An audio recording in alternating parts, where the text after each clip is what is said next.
ஐயா சிவாய நம்ம சொல்லுங்க. ஐயா மங்களமா மங்களா எல்லாத்துக்கும் மங்களம் படிச்சாங்க நேத்து பாஜகவுக்கு. ஏன் என்னாச்சு? விஜய் ரொம்ப எதிர்பார்த்துட்டு இருந்தாங்க சரி. பாஜகவுல இருந்து. ம். அவர் கொள்கை எதிரிட்டு அவர் போயிட்டாரு. கூட்டணி ஆஃப் வச்சுட்டாரு விஜய். இவரை நம்பி அண்ணாமலை பிஜேபி கழட்டி விட்டுச்சு. யார நம்பி? எடப்பாடி நம்பியா? ஆமா. சரி. நயினார் தனியா ஊர்வலம் போறாரு. ஆளு இல்லாத கடையில யாருக்கு நீ அக்கறை என்னன்னு மன்மதராஜன் தெரியல. ஊர்வலம் போகின்றார் போற தனியா போயிட்டு இருக்காரு. 100 150 பேர் வரா. அண்ணா நான் என்ன கேட்கேன், அண்ணாமலை ம், எண்மண் எண் மக்கள்னு போகும்போது ஒரு விஜய்க்கு எவ்வளவு கூட்டம் வந்ததோ அதுக்கு நிகரா கூட்டம் வந்தது.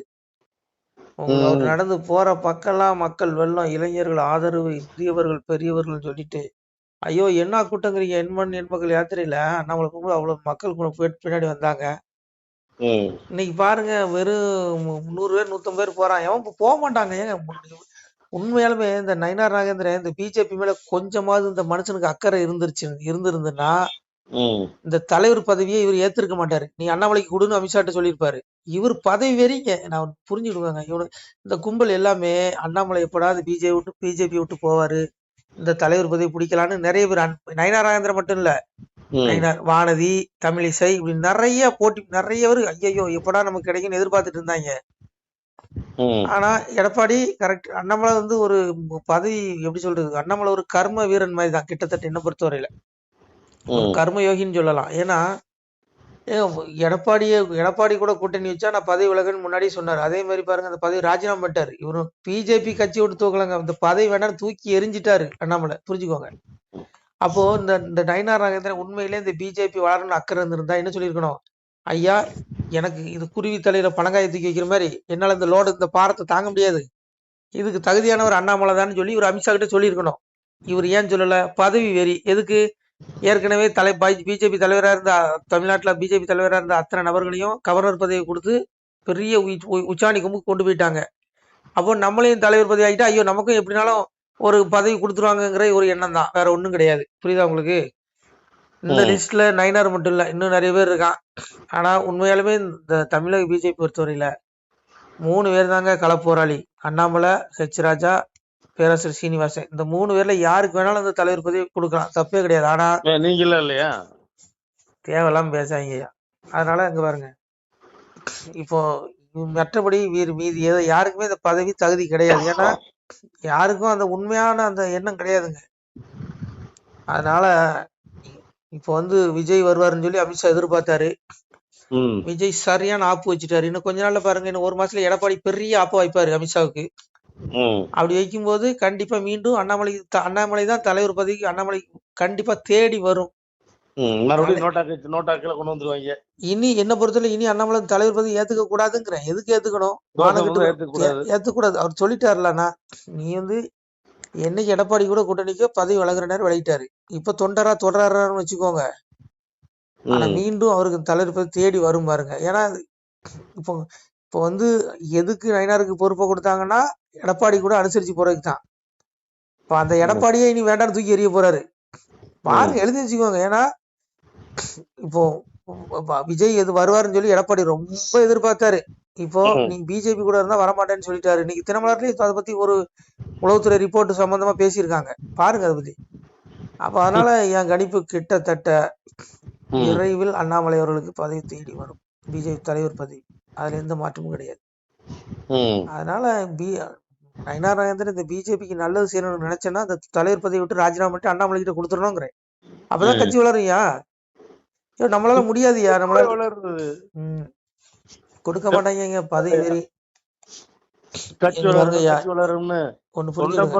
விட்டா போதும் துண்டக்காரன் துணிக்காரன் ஓடிக்கிட்டு இருக்கேன். இனி அவங்கெல்லாம் புடிச்சு கொண்டு நிப்பாட்டுறது ரொம்ப சிரமம். அப்படி கிடையாது. அண்ணாமலை வந்தோடனும் மீண்டும் பழைய மாதிரி வர வாய்ப்பு இருக்கு. ஏன்னா வந்தா வரணும்ல, வருவாரு. அவருக்கு தன்மானம் இல்லையா? என்னங்க பேசுறீங்க? புரிஞ்சுக்கோங்க, என்னை பொறுத்தவரையில பிஜேபி பொதுக்கூட்டத்துல மேடையில ஒரு 10 பேர் ஒரு 50 பேர் உட்கார்ந்துருப்பான்.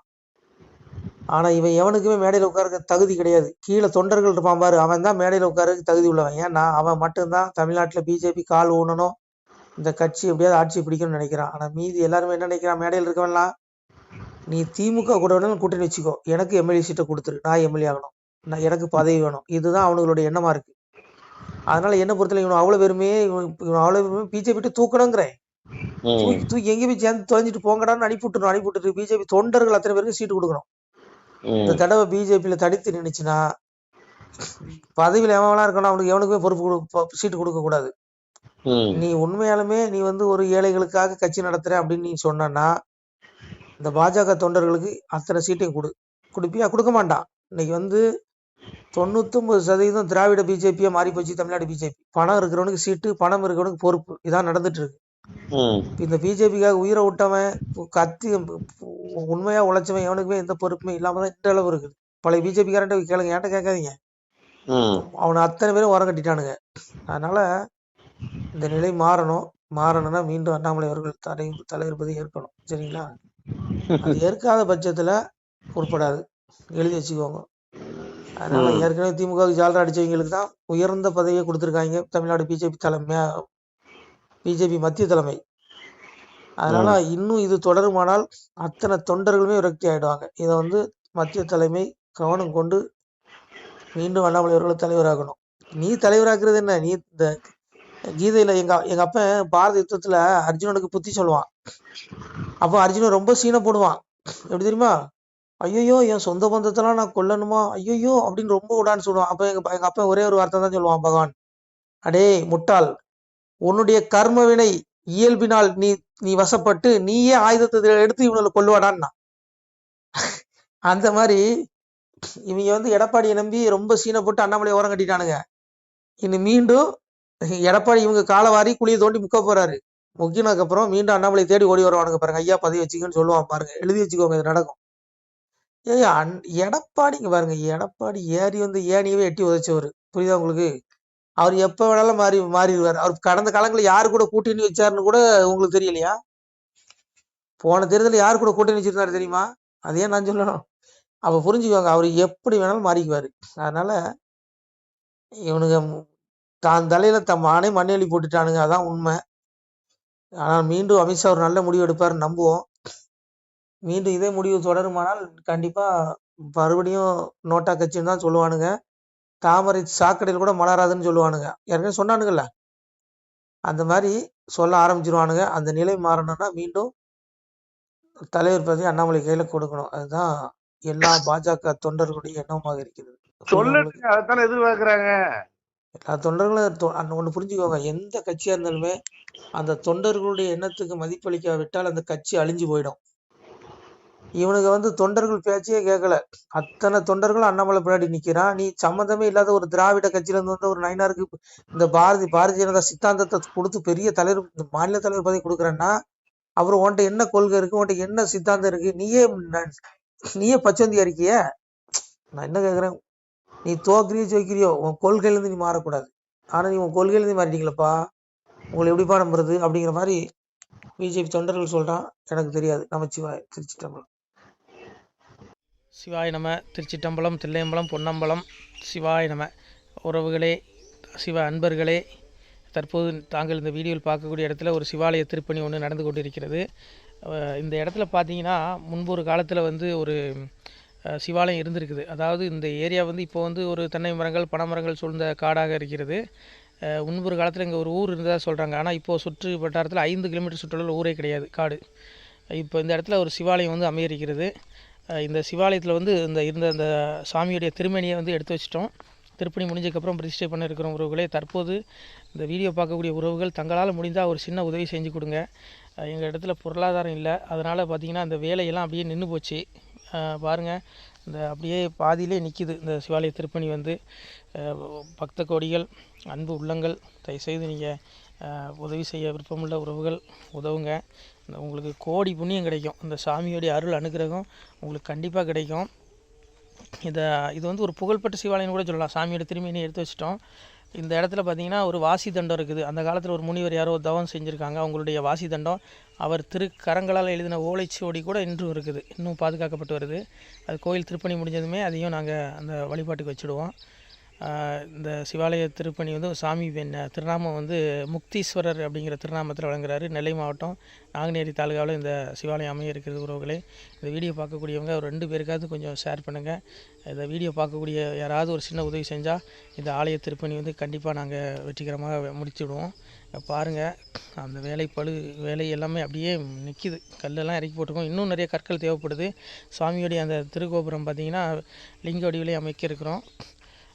உதவுங்கள் உறவுகளே. உங்களுக்கு அப்பா சிவபெருமானுடைய அருள் நிச்சயம் கிடைக்கும்.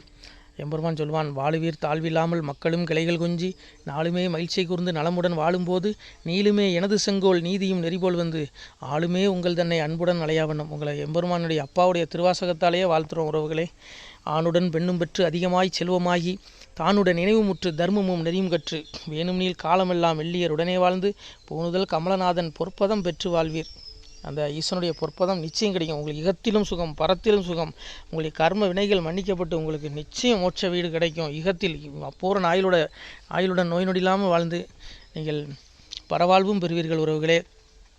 மக்களே, நீங்கள் எல்லாம் வாழ்பொன்னம் பதியிற் சென்று முக்கியமான யுகநில மதிலே தன்னால் கக்கிய பொன்கள் ஸ்வர்ணம் கைமணம் குளிர அன்னம் பொக்கிஷம் நிறைய வைத்து புகழ உண்டு இனிதாய் வாழ்வீர். இந்த இகவாழ்வும் பரவாழ்வும் உங்களுக்கு சுகப்பட அப்பன் ஈசனர்களால் வாழ்த்துகிறோம். இந்த திருப்பணிக்கு உதவி செய்ய ஒரு ஜிபே எண் சொல்கிறோம். இந்த எண்ணில் நீங்கள் உதவலாம். நீங்கள் இந்த எண்ணிலேயே நீங்கள் தொடர்பு கொள்ளலாம். ஜிபே, ஃபோன்பே, வாட்ஸ்அப் எல்லாம் இந்த நம்பர் தான். 93 85 44 31 06 93 85 44 31 06. இந்த எண்ணில் நீங்கள் உதவலாம், தொடர்பும் கொள்ளலாம். வாட்ஸ்அப்பு இந்த எண்ணு தான், ஜிபே இந்த எண்ணு தான் உறவுகளே. முடிந்தளவுக்கு 2 பேருக்காக ஷேர் பண்ணுங்கள். இந்த வீடியோ பார்க்கக்கூடிய யாராவது ஒருத்தர் சின்ன உதவி, நீங்கள் வந்து பெரிய அளவில் செய்யணும் கூட, நீங்கள் ₹1 நீங்கள் தந்தாலும் மனசார வேண்டி ஏற்றுக்கிறோம் உறவுகளே. உதவுங்கள்.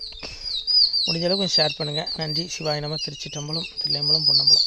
உறவுகளே, நம்ம இந்த இடத்துல வாழ்ந்து மறைந்த ஒரு சித்த மகாபுருஷர் பயன்படுத்திய பல 100 ஆண்டுகளுக்கு முன்பு உள்ள வாசி தண்டம் ஒரு சித்த மகாபுருஷர் பயன்படுத்தியது.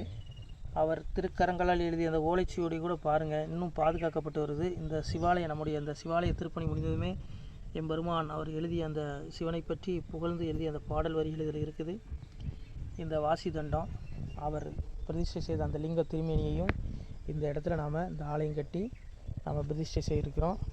அனைவரும் இந்த ஆலய பிரதிஷ்டைக்கு கண்டிப்பாக வரணும். முடிஞ்ச அளவுக்கு வீடியோ பார்க்குறவங்க உதவி பண்ணுங்கள் உறவுகளை. பொருளாதாரம் இல்லாமல் திருப்பணி நின்று போச்சு. முடிஞ்ச அளவுக்கு ஷேர் பண்ணுங்கள், உதவுங்க. நன்றி. நம சிவாய. திருச்சிற்றம்பலம், தில்லையம்பலம், பொன்னம்பலம். இந்த புண்ணிய பலன் தங்களுக்கு உடான கூடிய வரும் உறவுகளை. நம சிவாய.